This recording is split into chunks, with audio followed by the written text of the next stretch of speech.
네, 시청자 여러분 안녕하십니까. 좀 더 정확한 중국 경제 이야기 차이나 이코노 채널 CC입니다. 오늘 중국경제금융연구소 전병서 소장님 모시고 말씀 나누도록 하겠습니다. 안녕하십니까. 안녕하십니까. 네, 중국이 화성에 그 탐사선이 착륙을 했습니다. 중국의 우주굴기가 심상치 않은 상황인데요. 이번 화성 탐사선 착륙 계기로 중국의 우주굴기를 보는 시리즈 준비했습니다. 오늘 그 첫 번째 시간인데 너무나 기대가 됩니다. 예, 말씀해 주시죠. 글쎄, 우리는 화성 그러면 자꾸 이제 일론 머스크가 생각이 나죠. 네, 화성 탐사의 선두주자 같은 느낌인데. 근데 한 번도 올라가 본 적도 없고, 네, 계속 이제 폭발만 하고 있는데. 그래서 도지코면 만지고 있더라고요. 네. 근데 진짜 올라간 것은 이제 미국하고 중국 정부죠. 네. 그래서 지금 중국이 2020년 7월 달에 이제 발사를 했고, 거의 한 9개월 정도 올라가가지고, 이제 궤도를 돌다가, 네. 3개월 정도 이제 돌다가 5월 15일 날 착륙을 했어요. 그래서 이게 다른 점은 뭐냐 그러면 미국이나 러시아나 이쪽이 이미 2018년부터 올라가긴 했지만, 중간에 이제 대기권 들어가면서 그 화성에 공기가 있으니까, 로켓이 타버리는 거죠. 네. 우주선이. 네. 근데 그거를 뚫고서 이제 안착을 한 거, 네. 그거는 중국이 처음이라는 거. 그래서 경험이 최고의 선생님이라고 아마 중국이 좀 컨닝을 한 거 아닌가. 미국과 러시아 거를.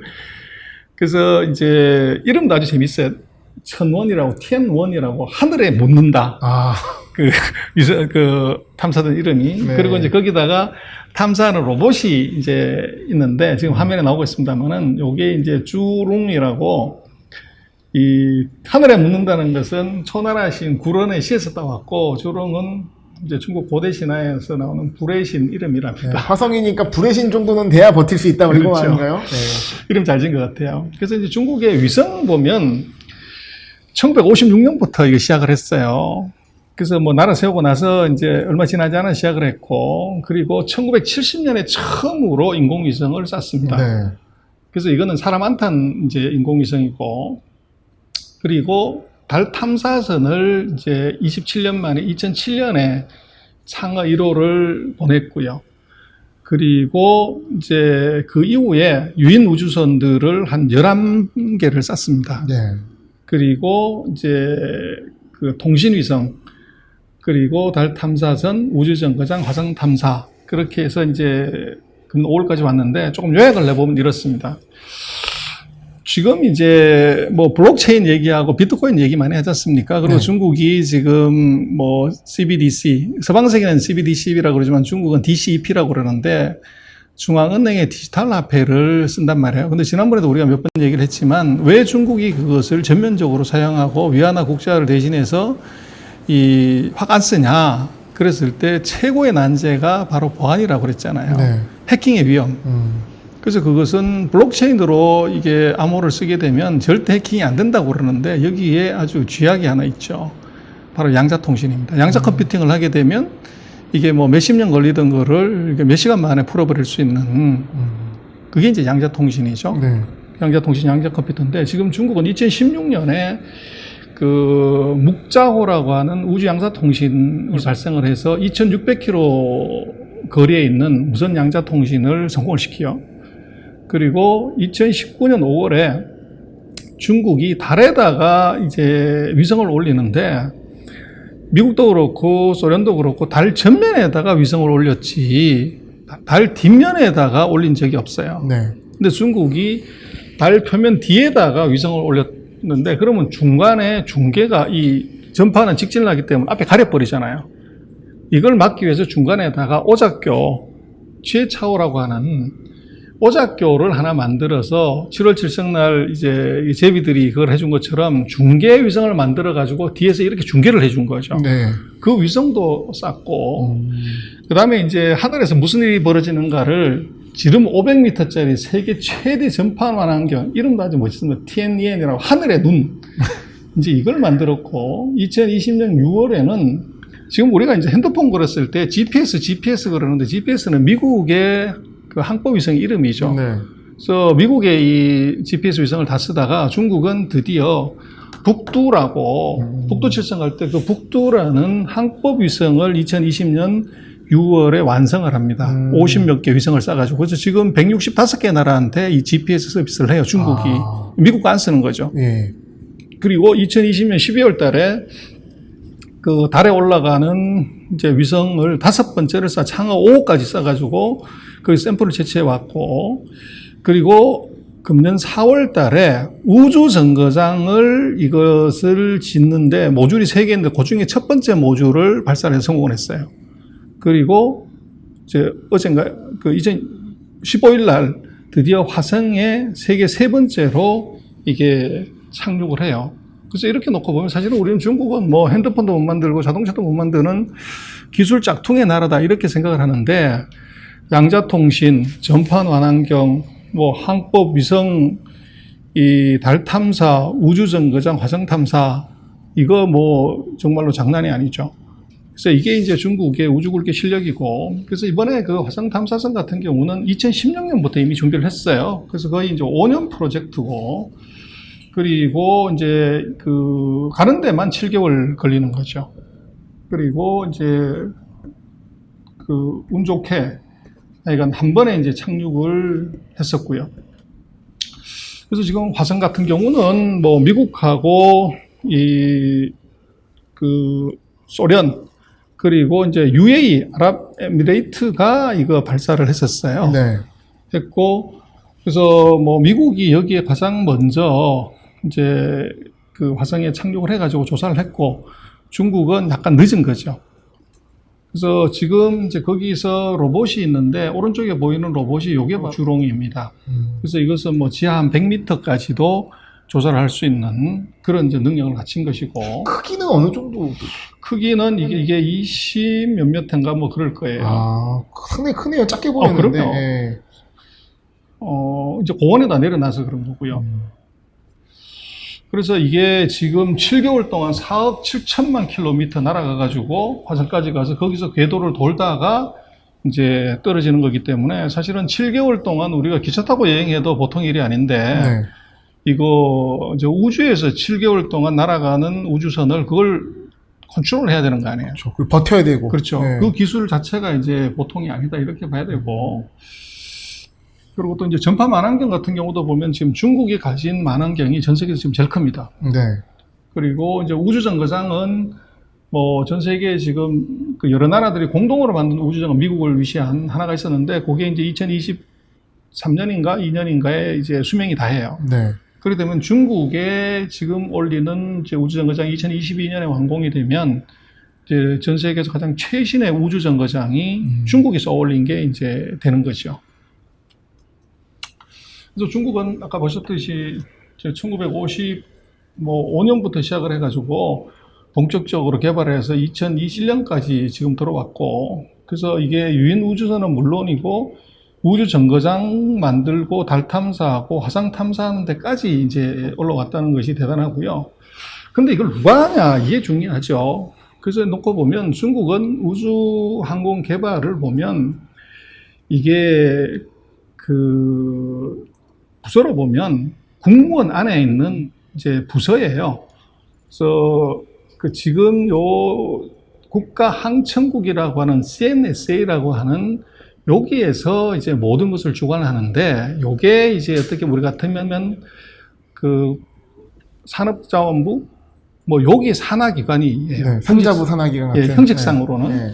근데 그걸 실제적으로 이제 구체적으로 액션하는 것은 그 항천, 그럼 우주항공인데 우주과학이 집단하고 항천과학이 집단 요 두 개 회사가 주축이 돼서 거기서 이제 로봇 만들고 뭐 이제 이 각종 기술을 서로 분리해서 그렇게 하는 거죠. 그래서 이게 지금 중국이 그 우주선을 날리는 발사체를 이제 발사할 수 있는 기지가 5군데가 있어요. 그래서 주치안, 시창, 윈창, 타이완 뭐 이런 게 있는데, 그래서 이게 1년에 돈을 얼마를 쓰냐고 그러는데, 그 대략 한 뭐 110억 달러 정도, 11조 정도를 쓴다고 그래요. 근데 지금 중국 같은 경우는 예산을 다 숨기기 때문에 실제로는 이거 더 쓴다고 봐야죠. 그러고 이제 여기에 종업원이 몇 명이냐 그러면 대략 한 27만 명 정도. 그래서 이거 어마어마한 거를 하는데, 네. 그래서 주로 뭘 하냐 그러면 선조계, 그 선조라는 거 이름도 아주 멋있는데 신의 배예요.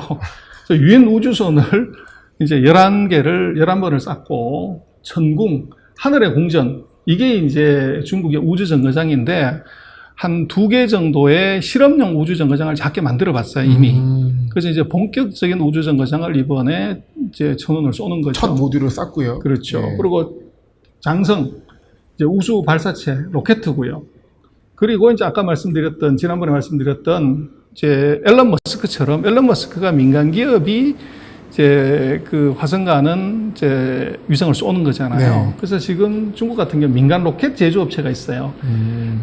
EX스페이스라고 하는 회사인데 이 회사가 콰이저우, 그러니까 쾌속선이라고 하는 불리는 요거를 이제 만들어 가지고 국가항천국에 납품을 해요. 그래서 물론 운용은 국가항천국이 하는데 중국도 여기에 민간 기업이 들어와는 있다. 그러나 실력이나 이런 것은 많이 떨어진다.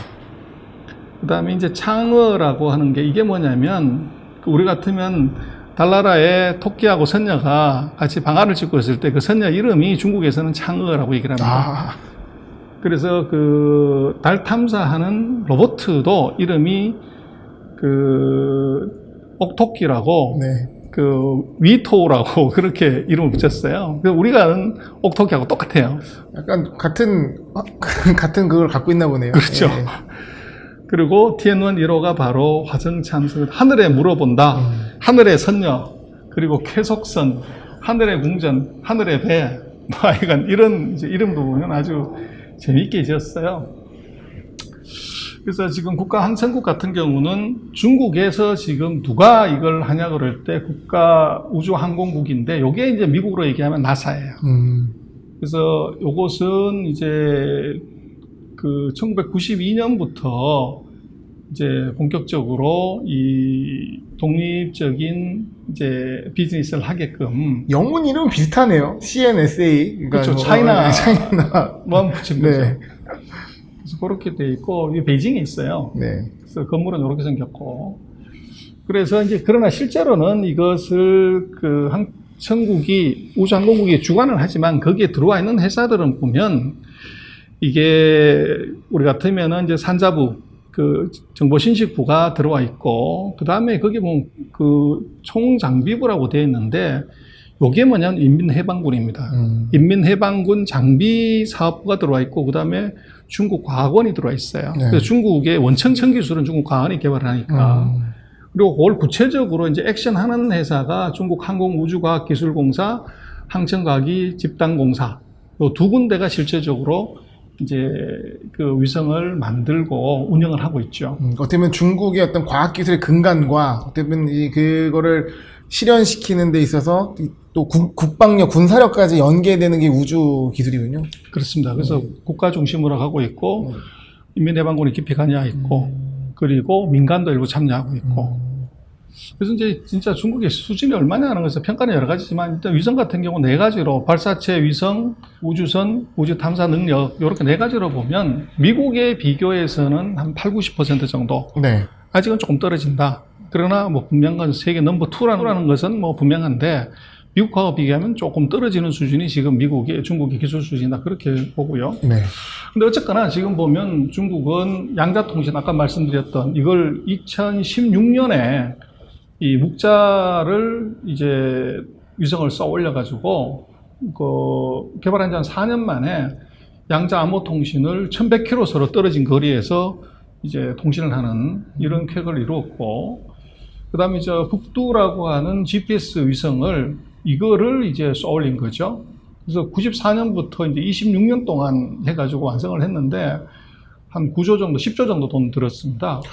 근데 지금 이게 지금 최신 이 위성이기 때문에 미국 GPS 위성보다도 정도가 더 좋다는 거죠. 네. 그래서 요거는 이제 나중에 가면은 4차 산업혁명에서 데이터를 빨리빨리 전송해야 될 때 위성이 필요해요. 네. 그럴 때 훨씬 더 정밀한 이제 정보를 제공할 수 있으면 그만큼 유리한 거죠. 그래서 지금 165개 나라에서 지금 중국의 GPS 위성을 쓰고 있고, 그리고 지금 달 탐사선 창어를 이 작년 12월 달에 5번째 것을 쏘아 올려가지고 이제 왔고요. 그리고 중간에는 이게 달 뒷면으로도 한번 올리는 쇼도 한번 했고, 그리고 이번에 화성 탐사선을 이게 한 번 만에 착륙을 시키는 성공도 했고요. 그리고 이제 우주정거장을 4월 29일 날 이제 쏘 올렸습니다. 그래서 이 세 개 모듈을 갖고서 이제 윈텐하고 명텐이라고 하는, 그래서 내년 말까지 2022년까지 우주정거장을 만듭니다. 요게 완공되면은 정말 한 이슈가 있겠습니다. 그럼요. 예. 파워풀한 이제 저걸 갖는 거죠. 그래서 지금 우주정거장 구성은 하여간 이런 식으로 세 개 모듈로 지금 되어 있고요. 네. 그리고 이제 정거장 만들어가지고 우주를 관찰할 수 있는 것, 그래서 우주 만환경 이 위성도 쏘아 올립니다. 그 신티엔이라고 하는 우주 만환경을 그 2m짜리를 이게 쏘아 올리는데, 이러면 이제 허블보다 더 세다는 거죠. 그래서 뭐 300배 정도 더 이게 시야가 넓어지는, 이걸 이제 위성에다 갖다 붙여가지고 우주를 보겠다는 겁니다. 그래서 뭐 중국의 실력은 그런 정도. 근데 포인트는 이거예요. 지금 중국 같은 경우는 우주 굴기를 군사 굴기라고 봐야 돼요.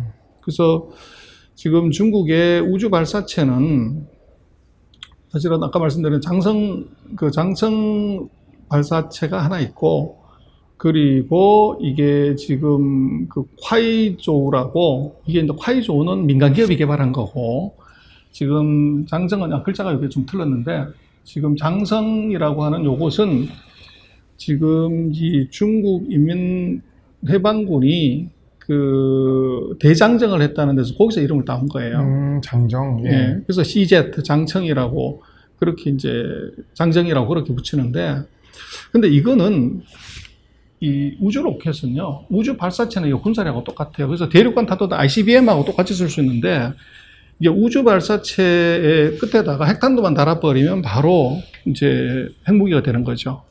근데 차이는 뭐냐 그러면, 그 지금 우주 발사체 같은 경우는 시속 29,000km로 날아가고, 지금 대륙간 탄도 같은 경우는 시속 8,000km 날아갑니다.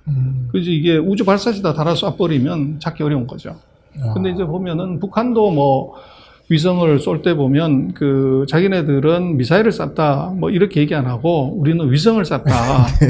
그런데 그게 이제 대륙간 탄도탄하고 위성의 차이는, 위성은 똑바로 90도로 쏘아 올리는 거고, 이 탄도탄은 30도로 쏜다는 거죠. 그래서 이게 지금 30도로 쏴놓고 우리는 이제 인공위성을 쐈다.